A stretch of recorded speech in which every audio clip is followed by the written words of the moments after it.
This is actually a national week of action.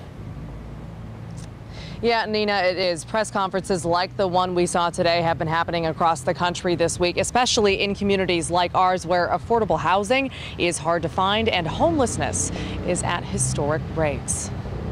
My daughters are my #1 priority. Kenny Shields is making the best of life in a shelter, his 2 girls by his side. Their mother died last year of heart failure, and tonight Shields is sober, working, and months into an indefinite wait for affordable housing. It's pretty tough because the list is long. Indeed, the county told us today wait lists like the one Shields is on are thousands of names long. Many are frozen. And tonight, local leaders say their fight to build, buy, or provide affordable housing and similar services is about to get a lot tougher. It truly is a humanitarian crisis to be faced with these sorts of cuts.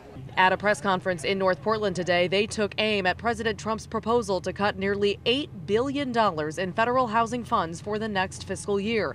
If it passes, they say the state of Oregon would lose out on $80 million in affordable housing funds every year. Multnomah County, $20 million. We can't allow this president and this Congress to turn their backs on us.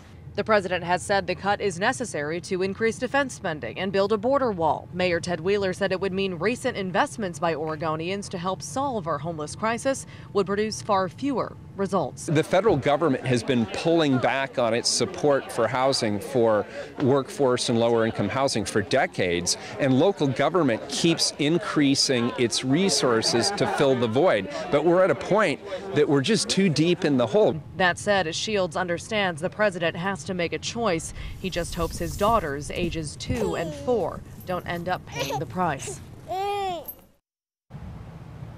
Now, Senator Jeff Merkley sort of on the flip side here, announcing efforts to counter these cuts from Washington as well. He sits on the Senate's Transportation, Housing and Urban Development Appropriations Committee and announced that committee passed a bill out of it today that would inject hundreds of millions of dollars back into housing and transportation programs. That said, that bill again has only been passed out of committee. It still has to head to the House and Senate for votes.